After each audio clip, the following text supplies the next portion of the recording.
छत्रपती संभाजीनगर महानगरपालिका निवडणुकीच्या तोंडावर एक गोष्ट स्पष्टपणे जाणवते. ही लढाई फक्त पक्षविरुद्ध पक्ष अशी राहिलेली नाहीये, तर आता ही लढाई आहे पक्षाच्या आतल्या शक्ती संघर्षाची. भाजपामध्ये इच्छुकांची गर्दी आहे, पण त्याचवेळी शिंदे गटातही उमेदवारीसाठी अक्षरशः रांग लागलेली दिसतेय.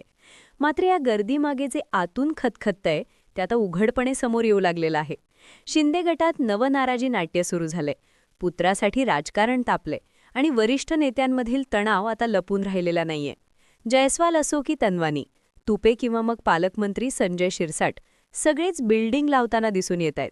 यातूनच स्थानिक राजकीय संघर्ष उभा राहू शकतो, कारण हा केवळ एका वॉर्डचा प्रश्न आहे की येत्या काळात शिंदे गटाच्या एकजुटीवर प्रश्नचिन्ह उभं राहणार आहे. नेमकं काय घडतंय छत्रपती संभाजीनगरमध्ये आणि याचे राजकीय पडसाद कुठपर्यंत जाणार आहेत? आज या सगळ्यांचा सविस्तर वेध घेणार आहोत. नमस्कार मंडळी, तुम्ही पाहत आहात तुमच्या हक्काचं माझा महाराष्ट्र न्यूज. तर मंडळी, तुम्ही नवीन असाल तर लगेच तुमच्या हक्काच्या माझा महाराष्ट्र न्यूज या चॅनलला सबस्क्राईब करा, शेअर करा. तोपर्यंत मनापासून धन्यवाद. तर मंडळी, छत्रपती संभाजीनगर महानगरपालिका निवडणुकीसाठी शिंदे गटानं अर्जवाटप सुरू केलं आणि त्याच पहिल्या दिवशी पक्षातील अंतर्गत तणाव ओफाळून आला. हेच मुळात बरंच काही सांगून जातं.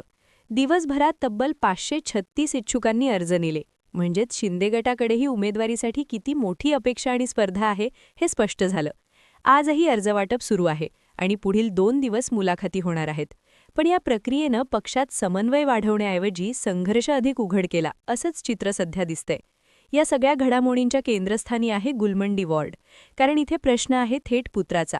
आमदार प्रदीप जयस्वाल आणि माजी आमदार किशनचंद तन्वानी, दोघांनाही आपल्या पुत्रासाठी उमेदवारी हवीय.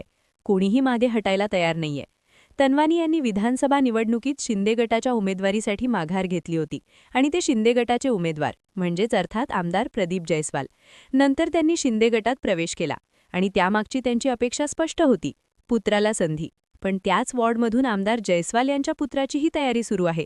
त्यामुळे हा संघर्ष वैयक्तिक नसून तो थेट राजकीय विश्वास, परतफेड आणि नेतृत्वाच्या वर्चस्वाशी जोडलेला आहे. किंबहुना तब्बल 10 वर्षांनी महानगरपालिका निवडणुका होत आहेत. आता इतकी वाट बघितल्यानंतर कुणालाही ही संधी दवडायची नाहीये. यापूर्वीसुद्धा ऋषिकेश जयस्वाल गुलमंडी वॉर्डमधून निवडणुकीस तयार होते, पण ऐनवेळी चंद्रकांत खैरे यांचे पुत्र ऋषिकेश खैरे समोर आले आणि त्यांनी माघार घेतली. आताही ते पूर्ण तयारीनिशी आहेत, पण किशनचंद तन्वानी यांनी आपल्या पुत्राला पुढे करत पुन्हा एकदा त्यांच्यासमोर अडचण निर्माण केली आहे. अर्थात नाराजी उफाळणं शक्य आहे. त्यामुळे आता तन्वानी यांच्यासाठी पुन्हा ऋषिकेश जयस्वाल माघार घेणार की यातून वेगळा सुवर्णमध्य गुलवंडीसाठी काढला जाणार हे बघणं महत्त्वाचं ठरणार आहे.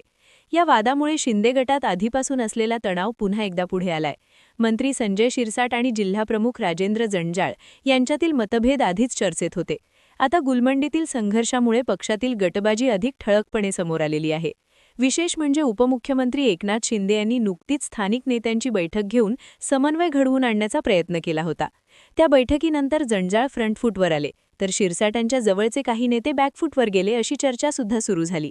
म्हणजेच संघटनात्मक ताकद कुणाकडे आहे याचंच नव्यानं समीकरण तयार होताना दिसते.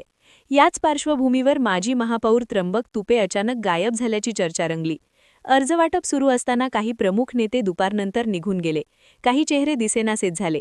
ही अनुपस्थिती साधी नाही, कारण स्थानिक राजकारणात उपस्थिती म्हणजे ताकद आणि अनुपस्थिती म्हणजे नाराजी असा स्पष्ट संकेत मांडला जातो.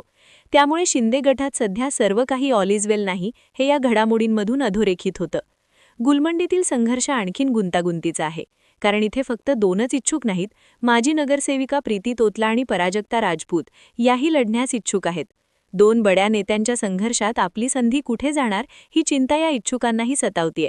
म्हणजे एकाच वॉर्डमध्ये अपेक्षा, नाराजी आणि अस्वस्थता सगळे एकाच वेळी उसळलेलं आहे. या सगळ्यांवर जंजाळ यांनी दिलेलं स्पष्टीकरणही तितकंच राजकीय आहे. तन्वानी अनेक दिवस पक्षाच्या बैठकांना येत नाहीत. जुन्या कार्यकर्त्यांना संधी मिळावी असा माझा आग्रह आहे असं सांगत त्यांनी थेट एक संदेश दिलाय. पण जर पुत्राला उमेदवारी मिळे नाही तर तन्वानी वेगळी भूमिका घेऊ शकतात, ही शक्यता कोणीही नाकारू शकत नाही. आणि इथेच शिंदे गटासमोर मोठा प्रश्न उभा राहतो. ही नाराजी केवळ एका वॉर्डपुरती मर्यादित राहील की ती पुढे जाऊन संघटनात्मक तळाला कारणीभूत ठरेल? शिंदे गटाच्या उमेदवारी प्रक्रियेत विचारले जाणारे 18 प्रश्नही महत्त्वाचे ठरतात. प्रभागातील मतदान, सामाजिक रचना, विरोधी पक्षाचं बलस्थान, पक्षासाठी आधी काय काम केलं आहे हे सगळं तपासलं जायचं. याचा अर्थ पक्ष अधिक शिस्तबद्ध आणि रणनीतीनं निवडणूक लढवू पाहतोय. पण जेव्हा अशा प्रक्रियेत भावनिक अपेक्षा, जुनी देणीघेणी आणि वैयक्तिक समीकरण अडथळा ठरतात, तेव्हा निर्णय अधिक अवघड होतात. राजकीयदृष्ट्या पाहिलं तर छत्रपती संभाजीनगर महानगरपालिका ही केवळ स्थानिक निवडणूक नाहीये. इथे मिळणारा कौल हा राज्यातील सत्ता समीकरणांवर, शिंदे गटाच्या ताकदीवर आणि भाजपसोबतच्या युतीतील संतुलनावर परिणाम करू शकतो. त्यामुळे उमेदवारीतील प्रत्येक निर्णय हा भविष्यातील मोठ्या राजकारणाचा पाया ठरू शकतो. जर नाराज गट सक्रिय झाले तर त्याचा फायदा थेट विरोधकांना होऊ शकतो. आज छत्रपती संभाजीनगरमध्ये दिसणारे हे नाराजी नाट्य केवळ उमेदवारीपुरतं मर्यादित आहे की हे शिंदे गटातील अंतर्गत संघर्षाचं मोठं संकेतचित्र आहे? पुत्रासाठी सुरू झालेला हा तणाव नेत्यांनाच अडचणीत आणणार की पक्षालाच?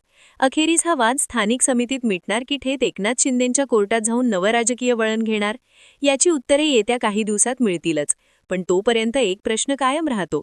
छत्रपती संभाजीनगरमध्ये ही निवडणूक जिंकली जाणार आहे मतदारांच्या विश्वासावर की पक्षातील अंतर्गत संघर्षावर? तुम्हाला काय वाटतं? तुमचं मत आम्हाला कॉमेंट करून नक्की सांगा.